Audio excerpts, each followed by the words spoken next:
أعوذ بالله من الشيطان الرجيم. بسم الله الرحمن الرحيم.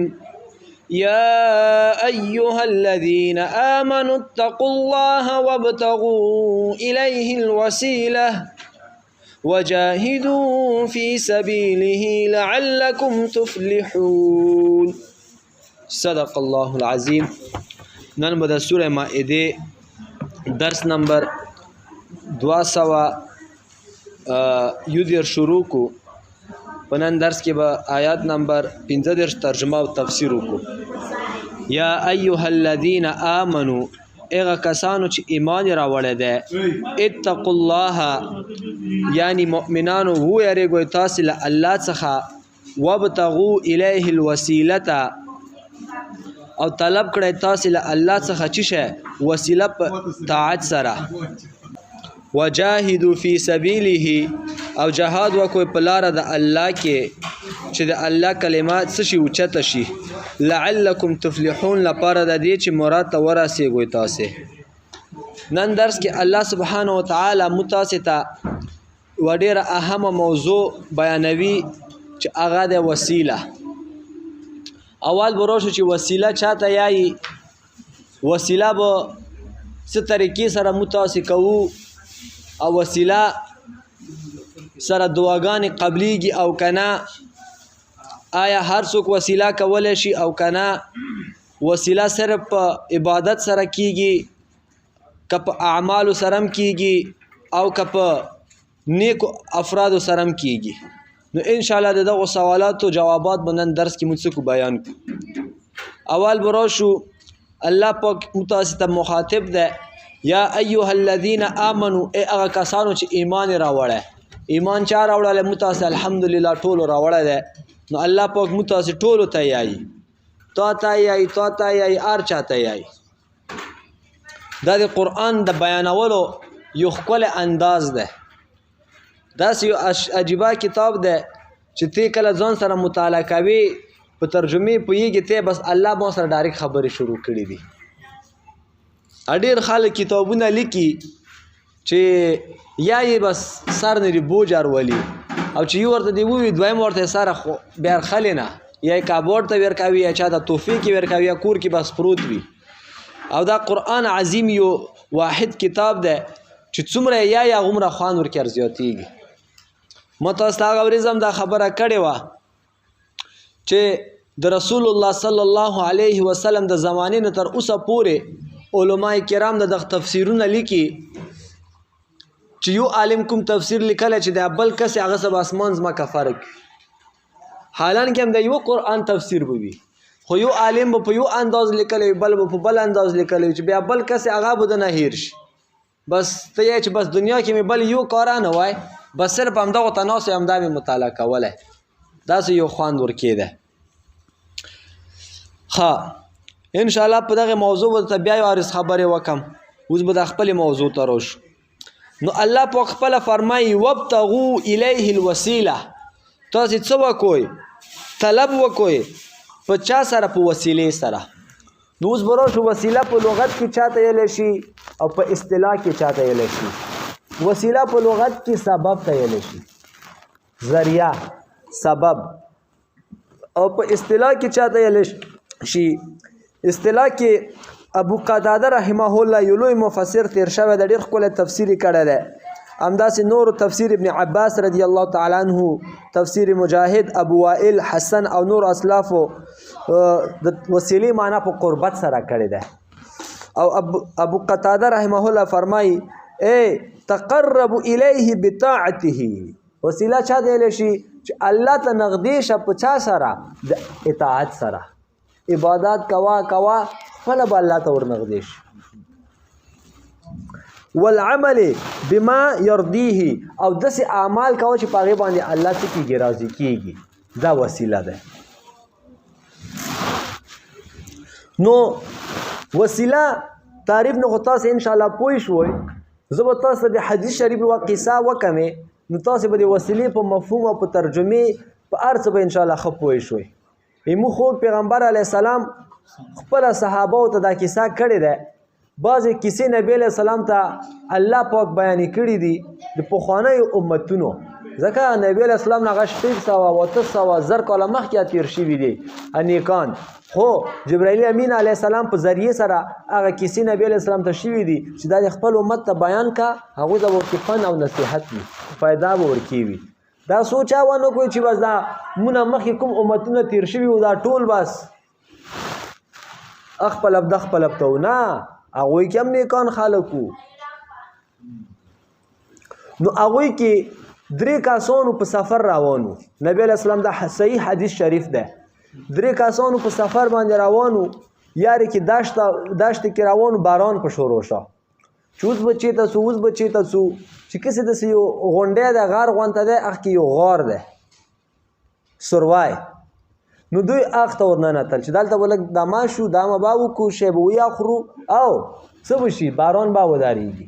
نو کله چې دوی هغه ته ورننتل غار ته ورکېناستو نو دغه وخت کې داسې زلزله غونته شوه، هر څه چې شول یوه غوټه تیږه راغله ده یاره څه شوه بنده شوه، داسې بنده شوه چې دوی څومره زور لګوي هغه تیږه چېرته لرې کېده. نو ډېر پریشانه شول چې موږ سره کومه ماړی دی دا خو یوه 2 ورځې کار راسه وکړي، اورېش نه څوک شته نه غږ ما څوک نه واوري. هغه وختو کې خو موبایلونه نه و چې هله تلیفون وکړه او پولیس به درته ورسېږي، امبولانس به درته ورسېږي، اوبر ډرایور به درته راشي، هغه خبرې نه وې. نو دا یو کار مخکې شه چې زه ما په زندګۍ کې یو نیک عمل کړی دی هغه به الله ته وړاندې کړم، که چېرته الله هغه قبول کړی وي نو دا مشکل نه به خلاص شو. نو دعوا یې شروع کړه چې یا الله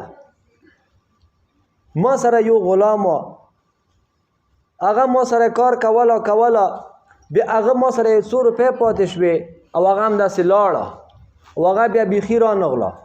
د هغه په روپۍ باندې ما یو 2-3 وزې واخیستې یا پسونه واخیستل، هغه دومره ماشاءالله ترقي وکړه چې هغوی نه یوه غوټه رمه جوړه شوه، هغه ما هغه ته ساتلې وې. څو کاله بعد بیا هغه بیا ورغله، هغه ما ته ووې چې تاسې ما تنخواه 100 روپۍ پاتې شوې وې هغه خو راکړه. ما ورته ووې چې تا تنخواه باندې ما تجارت وکړه دا څومره رمه چې کسې دا ټوله تا ده. هغه ته هغه شه چې خیر دی هسې خواندم ما بس هغه 100 روپۍ مې دې هغه راکړه. ما ورته وویل چې نه دی تا دي هغه ټوله رمه مې هلې تا رضا پاره ویر کړه، تا نه ډورېده مې کولی مې شول چې دا یوه وزه مې هم وی ویر کړې ده چې 100 روپۍ مې به ویر کړې وې. نو یا لکه هغه عمل ما خالص تا رضا پاره کړي وي دغه تیږه لرې کړي مو مشکل نه خلاص کړي. نو دا تیږه لږه لرې شوه. داسې به موږ تاسې کې څوک وکړي. دا پیسه ډېر مردار شی دی، لوی خلکو ته ښویېدلي دي، دومره ګیرې لوی شیخان صرف تاسې نه ماشاءالله واو داسې نه چې به صرف تاسې ته ګوته ونیسم چې ولا هره ګناه هم دا تاسې کوئ، هر چا کې شته دي. نو دغې ته بیا سړی نه ټینګېږي.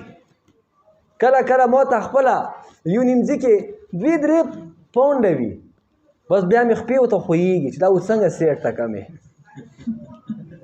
او ځان سره چې سوچ کومې چې دغه زه به آینده کې داسې نیک عمل کوم داسې ما ته غوټې پیسې مخې ته راشي دا به زه هېڅ هغه کوم نه، خو چې ورپېښ شي بیا ورته سړی ټینګېږي نه. نو دا الله نه به دعوا کوئ چې یاله داسې امتحاناتو نه مې وساتې او که داسې امتحاناتو ته مخې ته شومې بیا مې ورکې څه کې کامیاب کې. نو هغه دعوا قبوله شوه، هغه تیږه لږه لرې شوه. بیا هغه بل هر مخکې شو، هغه دعوا شروع کړه یا الله ما مور پلار و زاړه ما به روزانه وزې په هغه ته به ولې غرونو ته چې لږې واښه ماښه وخوري بیا مې به راوستې.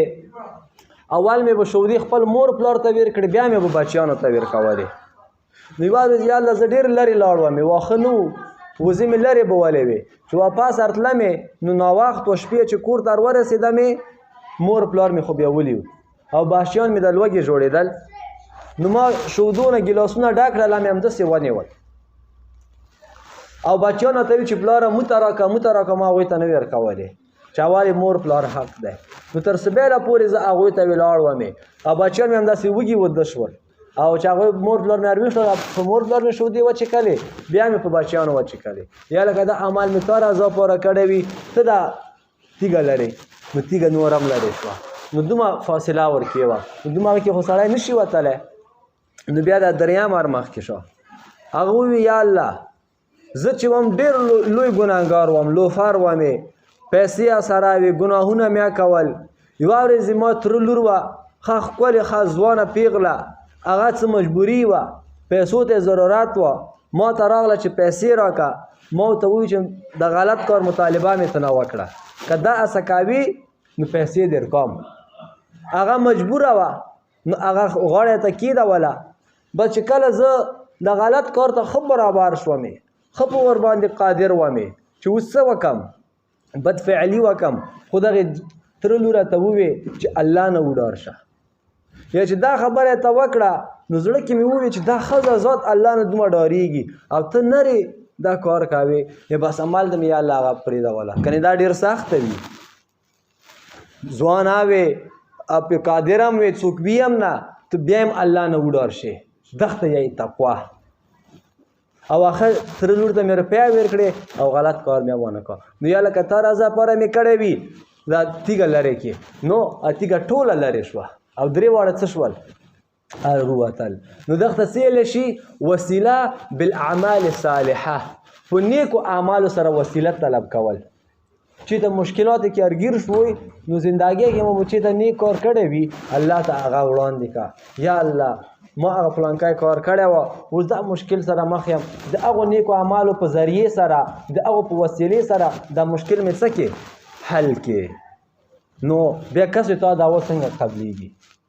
که چې دا مو نیک اعمال نه وي کړي اوس نه شروع کړئ سبا خو بیا درته لږ په کار شي که نه نو دغته ویلی شي وسیله بالاعمال صالحه او بل وسیله په نیکو خلکو سره طلب کول دا هم په شریعت کې شته دا نور یاران بیا نه مني هغوی څوک دي دا وابیان حالانکه حدیثو کې ثبوت شته ده عمر رضی الله عنه عباس رضی الله عنه په وسیلې کې پیش کا باران نه کې د مکه مکرمه کې عباس رضی الله عنه په وسیلې کې پیش کا یا له دغه وسیلې سره باران وکي نیک سره و الله پاک باران شروع کا رسول الله صلی الله علیه وسلم یو ډون صحابي الله ته په وسیلې کې پیش کړه همداسې چې ته قبر ته لاړې نیک سړي قبر ده نو هلته به داسې دعوا نه کوې او بابا ما ته زوی راکړي او بابا یو نوی کیا موټر راکړي او بابا ما ته دا راکړي نه بابا نه به نه غواړې داسې دعوا وکړه یا الله دی تا نیک بنده دی دغه په وسیلې سره ما دا کار وکړي دعوا چل زده کوئ و بیا هم دا یو نیمځي کې مسلم علامات نه دي چې تاسې قبرونه غواړئ قبرونه به نه غواړې هلته دعوه طریقه صحیح وکړه که قبر نه دې وغوښته ته مشرک کېږې لاړې کفر ته ووتې خو مړ دا غریب خپل هلته پروت دی تا دعاګانو ته محتاج دی یا ایها الذین آمنوا اتقوا الله ای هغه کسانو چې ایمان راوړی دی یعنی ای مؤمنانو وابتغوا الیه الوسیله ویریږئ تاسې له الله نه او طلب وکړئ د الله نه د وسیلې یوه بله خبره ما نه پاتې شوه وسیله رسول الله صلی الله علیه وسلم متفرمایي چې کله اذان کیږي اذان نه بعد تاسې دا دعوا کوئ او ما دپاره پکې وسیله غواړئ دا جنت کې یو لوی مقام دی ښه نبی علیه السلام ویلي دي چې دا الله ته دعوا کوي چې هغه مقام څه کړي ما ته یې راکړي او انشاءالله زموږ پیغمبر ته به الله هغه وسیله مقام ورکوي هغه دومره لوی اوچت مقام دی چې عرش ته ورنږدې دی نو اب الله پاک یې پیغمبر ته ورکړي او هغه سره چې بیا نور دي هغه بیا ټولو نو مؤمنان ته به انشاءالله میلاویږي هغه اذان نه بعد دعوا به ټولو انشاءالله زده وي که نه اللهم رب هذه دعوة التامة وصلاة القائمة آت محمد الوسیله ویر کې محمد علیه السلام ته شی الوسیله هغه وسیله نو دا دعوا کوئ مونږ پیغمبر دا دعوا وخت دی هر ورځ یو ته کوئ 15 وخت اذان دی 15 وخت یو ته کوئ او ماشاءالله لندن کې خو اذان نشته دغه نه متاسې محرومه یو وجاهدوا فی سبیله او جهاد وکوئ په لاره د لندن لار د الله کې لعلکم تفلحون لپاره د دې چې تاسو څه شوي کامیاب شوي نن د پاره همدا درس بس ده وما علینا الا البلاغ